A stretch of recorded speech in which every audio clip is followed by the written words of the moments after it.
This is a work of fiction. Names, characters, business, events and incidents are the products of the author's imagination or are used fictitiously, and any resemblance to actual persons, living or dead, or actual events is purely coincidental. Matteo Varela had spent most of his working life taking care of buildings after everyone else had gone home. And by the time he accepted a permanent position at Calderon Elementary School, he had developed a habit of trusting routine more than instinct. At 43 years old, he was a reserved and hard-working man who preferred jobs where he could finish his responsibilities without unnecessary conversation or supervision. He had worked at the school for almost 4 years, mostly during the late afternoon and evening. But financial problems eventually convinced him to accept several overnight shifts when the administration needed someone to clean the building after midnight. Calderon Elementary was an old 2-story structure that had been standing in the neighborhood since the early 1960s. And despite several renovations, much of its original construction remained untouched. The corridors were narrow, the classroom doors were heavy wooden panels with small glass windows, and the second floor contained an entire wing that was rarely used because the electrical system had become unreliable. Room 204 belonged to that abandoned section. It had not been used as a regular classroom for several years, and the administration had gradually filled it with old desks, broken chairs, outdated textbooks, discarded teaching materials, and boxes of documents that nobody had bothered to move. Matteo had never considered the room important enough to investigate, and during the first several years of his employment, he had probably walked past its door hundreds of times without ever wondering what was inside. The first time Matteo noticed something strange happened during an overnight cleaning shift in the middle of the rainy season. He had been working on the second floor shortly after midnight, cleaning the corridor outside the teacher's lounge, when a yellowish light suddenly appeared through the narrow glass panel of room 204. He immediately assumed that another employee had forgotten to switch off the classroom lights, although he knew the room was not supposed to be occupied at night. He walked toward the door, unlocked it with his master key, and discovered that the entire classroom was illuminated by 4 old fluorescent fixtures hanging from the ceiling. The sight confused him because the room had been dark when he passed it earlier, and the school administration had previously told him that the electricity supplying that wing had been disconnected. Matteo checked the light switch and found it in the off position, then inspected the electrical outlets and wall panels.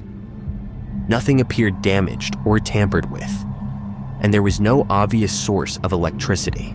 He eventually switched the lights off using a maintenance panel, closed the classroom, and continued his work without giving the incident much thought. The lights came on again approximately 20 minutes later, and this time Matteo became irritated enough to investigate more carefully. When he unlocked the door, he discovered that the fluorescent fixtures were glowing, even though the switches remained in the off position. The classroom itself looked almost exactly as he remembered it, except that several children's chairs had been moved from beneath the desks and placed near the center of the room. Matteo initially assumed that another worker had been using the room for storage, but the chairs were covered in dust, and the floor showed fresh scratches where their metal legs had been dragged across the surface. He counted 6 chairs arranged in an uneven circle. Because the arrangement looked deliberate, Matteo pushed each chair back beneath its corresponding desk before leaving. He checked the electrical panel once more and found that the breaker connected to room 204 had been physically disconnected months earlier. He could not explain how the lights had turned on, but he decided to report the problem to the maintenance supervisor in the morning, rather than allow an electrical mystery to interfere with his work. The maintenance supervisor inspected the wiring the following day and confirmed that room 204 had no active electrical connection. The breaker had been removed from the circuit, and the wires leading toward the classroom had been capped and isolated during a previous renovation. According to supervisor, the lights should not have been capable of turning on under any circumstances. Matteo accepted the explanation because he had no reason to believe anything supernatural was happening, and he suspected that an old section of wiring might somehow still be receiving a small amount of residual power. He was willing to accept almost any electrical explanation because the alternative was too unreasonable to consider. The problem became harder to dismiss when the lights returned the following night at almost exactly the same time. Mateo entered the classroom and found the 6 chairs in the center again, but this time they had been arranged in a perfect circle with their backs facing outward. He moved them back to their desks, turned off the lights, and locked the door before continuing his cleaning. Over the next week, the pattern repeated so consistently that Mateo began checking room 204 before starting his overnight duties. The lights would appear sometime after midnight, and the chairs would always be somewhere other than where he had left them.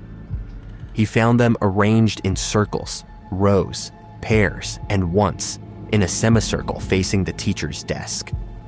He began photographing the room before and after each shift so that he could prove to the administration that he was not moving the furniture himself. The photographs eventually convinced the supervisor that something unusual was occurring, but the school administration refused to discuss the possibility of a haunting. They simply instructed Mateo to stop entering the room unless necessary and promised to investigate the electrical system again. Mateo followed the instruction for several nights, but avoiding the room did not stop the activity. The lights continued turning on, and the sounds of wooden furniture scraping across the floor began reaching him from the second-floor corridor, even when he was working on the opposite side of the building. One night, while Mateo was cleaning the first-floor entrance, he heard several chairs being dragged across the floor above him. The sound was unmistakable because the old wooden chairs produced a harsh scraping noise whenever their metal legs moved over the classroom tiles. He stopped what he was doing and listened as the scraping continued in a slow sequence. One chair moved, followed by another, and then another, until it sounded as though someone were rearranging an entire classroom. Mateo eventually walked upstairs and discovered that the corridor was completely dark except for the faint glow coming from room 204. He stood outside the door and listened for several seconds before hearing what sounded like children's footsteps moving across the floor inside. The footsteps were light and quick, resembling the sound of several children walking around desks, and they were accompanied by occasional tapping against wooden furniture. Mateo unlocked the door and entered, but the room was empty. The chairs were arranged in a circle again, with one chair slightly separated from the others, as though someone had deliberately left a space open. Mateo began feeling uncomfortable enough to consider requesting a transfer, but he continued working because he needed the income. He convinced himself that the school was simply old and that the strange noises were caused by settling wood, air pressure, or animals moving through the walls. The lights were harder to explain, but he suspected that the electrical system might contain an undocumented connection. The chairs could have been moved by someone entering the room during the day, although nobody admitted doing it. He therefore continued his overnight shifts and tried to avoid thinking about the room whenever possible. That became increasingly difficult because room 204 seemed to become more active whenever he was alone. The lights stopped turning on when other employees were present, and the chairs never moved during school hours. The activity only occurred after midnight, when Mateo was the only person inside the building. Several weeks after the first incident, Mateo entered room 204 shortly after midnight and found 7 chairs arranged in a circle. He knew there had only been 6.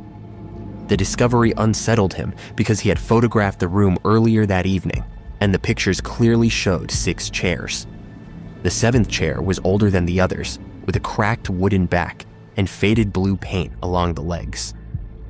It looked like the kind of chair that had been used in the school decades earlier, rather than one of the newer chairs currently stored in the classroom. Mateo walked around the circle several times, counting the chairs repeatedly because he could not understand where the extra one had come from. He checked the storage room, the corridor, and the adjacent classrooms, but there was no missing chair that matched it.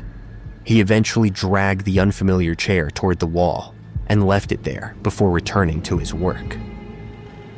When he checked the room again an hour later, the 7th chair had returned to the circle. Mateo began keeping the classroom locked with a second padlock in addition to the school's regular lock. He photographed the padlock before leaving each night and checked it when he returned. The lock was never broken or tampered with, yet the lights continued appearing and the chairs continued moving. On one particular night, he found the 7 chairs arranged around the teacher's desk, with the unfamiliar blue chair positioned directly in front of it. The classroom lights were on, even though Mateo had switched off the maintenance panel before leaving. He stood in the doorway for several seconds before noticing that the chalkboard contained several faint marks. He approached it and discovered that someone had written a series of children's names in faded white chalk. Most of the names were too blurred to read, but one remained visible near the bottom of the board. It was a surname that Mateo recognized from an old plaque in the school's hallway. The surname belonged to a child named Emil Varela. Mateo had no connection to the family, despite the similar surname, but he remembered seeing the name on a framed photograph near the administrative office. The photograph was part of an old collection honoring students who had attended the school during its earliest years. He had never paid attention to the picture before, but after seeing the name on the blackboard, he became curious enough to search the school's archives. The next morning, while the administrative staff were present, he asked whether he could inspect the old records concerning room 204. The secretary initially told him that the records were stored in boxes in the unused wing, but after hearing the name Emil Varela, she became noticeably uncomfortable and suggested that he speak with the principal instead. The principal was an older woman who had worked at Calderon Elementary for more than 20 years, and when Mateo explained what he had been seeing, she did not laugh or dismiss him. Instead, she asked him exactly what time the lights usually turned on.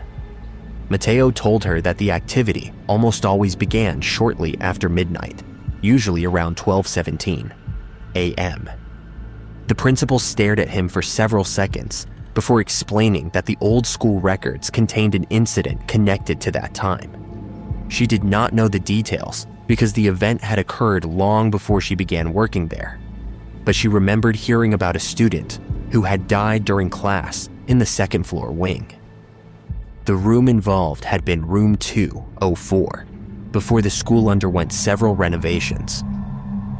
The principal eventually allowed Mateo to examine the archived records under supervision. The relevant documents were stored in a cardboard box that had been sealed for decades. Inside were old attendance sheets, disciplinary records, class photographs, handwritten reports, and several documents concerning the renovation of the second floor. Mateo searched through the materials until he found the attendance sheet for room 204. From the 1960s, the teacher's name was Eleanor Whitmore, and class consisted of 28 students. One name immediately caught Mateo's attention because it was Emil Varela, the same name he had seen written on the blackboard. Beside Emil's name was a handwritten mark indicating that he had been absent that day. The official school incident report told a very different story. According to the document, Emil had been present in room 204 on the morning of October 17th, 1964. He had been an 8-year-old boy who suffered from a severe heart condition that his parents had previously reported to the school. During a mathematics lesson, Emil had suddenly collapsed beside his desk. The teacher and several students attempted to help him while another teacher was sent to contact the principal. By the time medical assistants arrived, Emil had died. The school immediately contacted his parents and temporarily closed the classroom. The incident was later described as a tragic medical emergency, but the report contained several inconsistencies that Mateo found difficult to understand. The most disturbing detail was that Emil's attendance sheet showed him as absent. The teacher had apparently marked him absent before the class began. The official incident report stated that Emil had been present. The two documents had been created on the same day.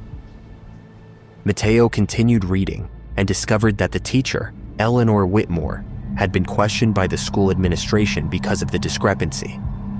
Her written statement claimed that Emil had not been in the classroom when attendance was taken. She said that she had marked him absent because she assumed he was sick at home. Later, during the mathematics lesson, she remembered hearing the classroom door open and seeing Emil standing near the back of the room. She assumed he had arrived late and did not correct the attendance sheet because the class had already begun. According to her statement, Emil then walked to an empty chair and sat down. The problem was that there should not have been an empty chair. The class had 28 students. Every desk was occupied except one. The extra chair had apparently appeared inside the classroom shortly before Emil's death. Mateo read the remaining pages with increasing uneasiness. The teacher described Emil as appearing unusually pale and quiet when he entered the room. She said that he did not speak to anyone and kept looking toward the teacher's desk. When she asked him why he was not sitting with the other students, he reportedly pointed toward the extra chair and said that someone was already sitting there. The teacher initially assumed he was frightened or confused, but several students later claimed that Emil had been staring at the empty chair as though he could see someone sitting in it. Shortly afterward, Emil collapsed. The students were removed from the classroom and the teacher remained beside him until medical assistance arrived. According to her statement, Emil's final words were directed toward the empty chair. He reportedly said that the person sitting there was waiting for everyone to finish counting. The phrase had never been explained. The final document in the box was a handwritten note from the school's former principal. It stated that the administration had decided to alter the official records because Emil's parents had been extremely distressed and because the school feared that rumors about a child dying in class would damage the school's reputation. The attendance sheet was never corrected. Emil remained officially marked absent on the day he died. The incident was documented separately, but the administration intentionally kept the two records inconsistent so that anyone reviewing the attendance book would see no evidence that Emil had been present. Mateo understood why the room had 7 chairs. It was not 7 students being remembered. It was 6 chairs forming a circle around the one that belonged to Emil. The old chair was the same faded blue chair shown in photographs from that period. The school had forgotten Emil in its official records, and something had remained behind to correct that mistake. After learning the truth, Mateo became determined to understand what had happened to the child after his death. He returned to the archives and discovered that Emil's parents had never allowed the school to hold a memorial service. They had taken his body home, buried him several days later, and moved away from the city. Emil's teacher had resigned within the year. Her final evaluation contained a strange handwritten statement explaining that she could no longer enter room 204 because she kept seeing a child sitting in the back of the classroom whenever she took attendance. She claimed that every time she counted the students, she reached the same number and realized that one child was missing. She would then hear a chair scrape across the floor behind her, followed by the sound of a child's breathing. The room was eventually closed. Years later, when the school was renovated, workers removed the original desks and replaced them with newer furniture.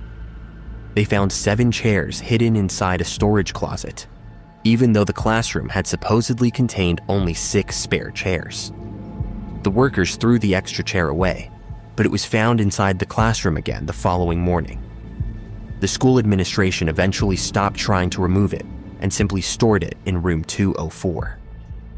Mateo returned to the classroom that night with a strange feeling that he was finally beginning to understand the purpose behind everything he had seen. The lights turned on at 12:17 a.m., exactly as they had every night, and the 7 chairs were already arranged in a circle. The old blue chair stood between the others, leaving an empty space facing the teacher's desk. Mateo remained in the doorway and did not touch anything. He had decided that if something was trying to recreate the classroom, he would allow it to finish. The chairs began moving. One by one, they scraped across the floor and adjusted themselves until all 7 were positioned evenly around the center of the room. Mateo watched from the hallway as the old blue chair slowly moved forward and stopped in front of the teacher's desk. The lights flickered once, and the classroom became completely still. Mateo could hear the faint sound of children whispering, although no words were distinguishable. The whispers seemed to come from different parts of the room, as though several invisible children were sitting in the chairs. Then he heard a pencil drop. Mateo looked toward the nearest desk and saw a small wooden pencil lying on the floor. He knew it had not been there before. A moment later, the old blue chair moved backward. Someone invisible had apparently sat down. The wooden seat lowered slightly beneath an unseen weight, and the chair legs creaked against the floor. Mateo watched in horror as the empty space above the chair seemed to change, not enough to reveal a human figure, but enough to create the unmistakable impression that someone was occupying it. A small indentation appeared in the dust on the seat. The classroom lights became brighter, and the remaining chairs slowly rotated until every seat faced the blue chair. Mateo could not move. A faint child's voice eventually came from the center of the room, so quiet that he almost failed to hear it. The voice sounded confused rather than angry, and it repeated a question about whether the teacher had finished counting. Mateo suddenly understood that Emil's spirit had been trapped inside the final moment of his life, not because he had died inside the classroom, but because the adults had deliberately erased his presence from the record of that day. He had been present when he died, but the official attendance sheet insisted that he had been absent. For decades, something inside the classroom had been attempting to correct that contradiction by recreating the moment when Emil had walked into the room and taken the empty seat. The lights were not turning on to frighten people. The classroom was being recreated. The chairs were not moving randomly. They were rebuilding the class, and the extra chair existed because the school had spent decades insisting that there had been one fewer child in the room than there actually was. Mateo finally understood why the lights always turned on after midnight. The school had been empty at that hour for decades, and whatever remained inside room 204 had chosen the only time when nobody could contradict what it was trying to remember. Every night, the classroom returned to the moment before Emil died, and every night, the invisible child waited for someone to acknowledge that he had been there. The following morning, Mateo showed the principal everything he had discovered and asked her to correct the old attendance record. She agreed, although she initially believed that changing a decades-old document would accomplish nothing. Together, they removed the original attendance sheet from the archive and attached a formal correction stating that Emil Varela had been present in room 204 on October 17th, 1964, and that he had died during class that morning. The principal also arranged for a small memorial plaque to be placed outside the classroom. The lights in room 204 stopped turning on that night. They remained off the following night as well. For the first time in weeks, Mateo completed his overnight shift without hearing chairs moving upstairs. The school administration eventually reopened the room for storage, and Mateo was asked to help clean it before employees began using it again. When he entered the classroom in the morning, the 7 chairs were gone. 6 had been stacked against the wall, while the old blue chair was positioned beneath the teacher's desk.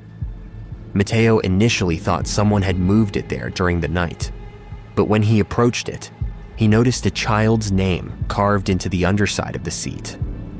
The name was Emil. Beneath it was a date, October 17th, 1964. Mateo did not touch the chair. He left it exactly where he found it. The room remained quiet for several months, and eventually the administration stopped mentioning the incident. Mateo continued working at Calderon Elementary, although he avoided the second-floor wing whenever possible. He believed the problem had finally ended because the school had corrected the record and acknowledged Emil's death. He was wrong. Near the end of the school year, the principal asked Mateo to clean room 204 because the room was being prepared for renovation. He entered shortly before midnight and discovered that the electrical circuit had still not been restored. The lights were off, the chairs were stacked, and the old blue chair remained beneath the teacher's desk. Mateo began cleaning the floor and found an old piece of paper beneath the chair. He picked it up and recognized the handwriting immediately because it matched the handwriting from the original attendance sheet. It was a new attendance record. The date printed at the top was the current date. There were 28 names listed. 27 had been marked present. The final name was Emil Varela. Beside it was the word absent. Mateo stood in the empty classroom, reading the sheet, while the lights above him suddenly switched on despite the disconnected electrical circuit. He looked toward the rows of stacked chairs and saw the old blue chair slowly being pulled away from the wall by something he could not see. It moved across the floor and stopped in the center of the room, exactly where it had been positioned decades earlier. One by one, the other chairs slid away from the wall and arranged themselves around it, recreating the circle Mateo had seen so many times before. The final chair remained empty. Mateo understood then that correcting the record had not released Emil because the school had never truly learned what the child had been asking for. The haunting had never been about proving that Emil was dead. It had been about proving that he had been present. Every attendance sheet that marked him absent recreated the contradiction, and every time someone entered room 204 at night, the room attempted to rebuild the class so that the missing child could finally be counted. Mateo looked toward the teacher's desk and saw a small figure sitting in the old blue chair. It was an 8-year-old boy wearing an old-fashioned school uniform with pale skin, neatly combed hair, and a textbook resting open on his lap. He did not look violent or angry. He looked frightened and terribly tired, as though he had been waiting for someone to notice him for more than half a century. His eyes remained fixed on the attendance sheet in Mateo's hands. Mateo slowly lowered the paper onto the teacher's desk. The child looked toward the empty chair beside him. Then the classroom lights went out. The following morning, the principal found Mateo standing outside room 204 with the door locked. He told her that he had finished cleaning and that the room was ready for renovation, but he never explained what he had seen. The old attendance sheet was still on the teacher's desk when they opened the door, and the principal noticed that the word beside Emil's name had changed. The word absent had been crossed out. Someone had written present beneath it in small, careful handwriting. The renovation of room 204 was completed several months later, but the school decided to preserve one part of the original classroom. The old blue chair was cleaned, repaired, and placed in a small memorial display outside the room with a plaque explaining that Emil Varela had been a student at Calderon Elementary and had died unexpectedly during class in 1964. The official records were corrected, his attendance was changed, and his name was finally included among the students who had been present that morning. After that, the lights never turned on by themselves again. The chairs never moved. The footsteps disappeared from the second floor. Yet teachers who occasionally used the renovated classroom began noticing something strange whenever they took attendance.